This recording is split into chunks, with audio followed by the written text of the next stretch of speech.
Hello বন্ধুরা, আজ আমি দেখাবো কিভাবে আপনি আপনার মাইক্রোসফট অফিস 2021 এক্সপায়ার্ড হয়ে গেলে আবার কিভাবে অ্যাক্টিভেশন করবেন।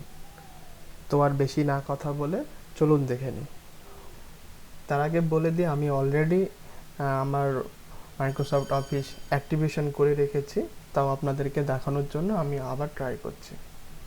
তো দেখতেই পাচ্ছেন অ্যাক্টিভেশন হয়ে গেছে। তো এবার আপনাদেরকে আমি দেখাচ্ছি এটা আমি কিভাবে করলাম। তো প্রথমে আমরা চলে যাব সার্চ বক্সে, সেখানে গিয়ে সার্চ করব সিএমডি, দেন সিএমডির লেফট কি প্রেস করে run as a administrator. Okay, yes. তারপরে আমরা প্রথমে যে কমান্ডটি দেব সেটা হচ্ছে সিডি স্ল্যাশ এন্টার। এন্টার দেওয়ার পরে আমাদের মাইক্রোসফট অফিস যে ফোল্ডারে ইনস্টল হয়েছে সেই ফোল্ডারের লোকেশনটি আমাদেরকে এখানে দিতে হবে। তো তার জন্য আমাদের চলে যেতে হবে this PC, C drive, program file, then এই যে দেখতেই পাচ্ছেন মাইক্রোসফট অফিস, দেন আমরা চলে যাব অফিস 16-এ। দেন এই লিঙ্কটা আমাদের কপি করতে হবে, সিলেক্ট অল, কপি করার পরে সিম্পলি আবার আমরা এখানে এসে টাইপ করব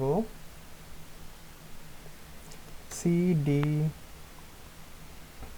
স্পেস, আমরা যে লিঙ্কটা কপি করেছি সেটা পেস্ট করে দেব। পেস্ট করা হয়ে গেছে, দেন এন্টার। এইবার আমাদের কমান্ড দিতে হবে সি স্ক্রিপ্ট। আমি যে কমান্ডটা লিখছি সেটি ভিডিও ডেসক্রিপশনে আপনারা দেখতে পারবেন, ওখান থেকে আপনারা চাইলে কপি করতে পারবেন। কমান্ডটা হচ্ছে cscript, S C R I PT script space O S PP space sorry OSPP dot VBS space backslash D status DSTATUS status, then enter। এবার প্রসেসিং হচ্ছে।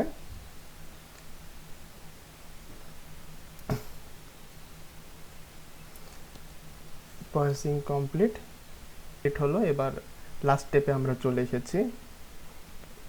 এই যে আমরা এখানে যে SKUID দেখতে পাচ্ছি, আপনারা হয়তো দেখতে পাচ্ছেন SKUID, এই পুরোটা আমরা কপি করব, এই সিরিয়াল নাম্বারটা পুরোটা কপি করব। কন্ট্রোল সি, কপি করার পরে আমরা এখানে কমান্ড দিব OS PP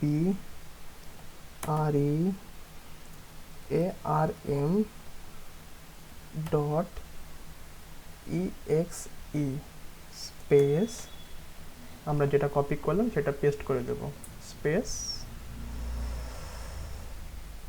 পেস্ট হওয়ার পরে দেন এন্টার। এইবার আপনারা দেখতেই পাচ্ছেন যে মাইক্রোসফট অফিস সাকসেসফুল। এবার আপনারা আপনাদের অফিস চেক করে দেখবেন সেটা অলরেডি অ্যাক্টিভেশন হয়ে গেছে। তো আশা করি ভিডিওটা আপনাদের সমস্যার সমাধান হবে। থ্যাংক ইউ, আর দেখা হচ্ছে পরের ভিডিওতে।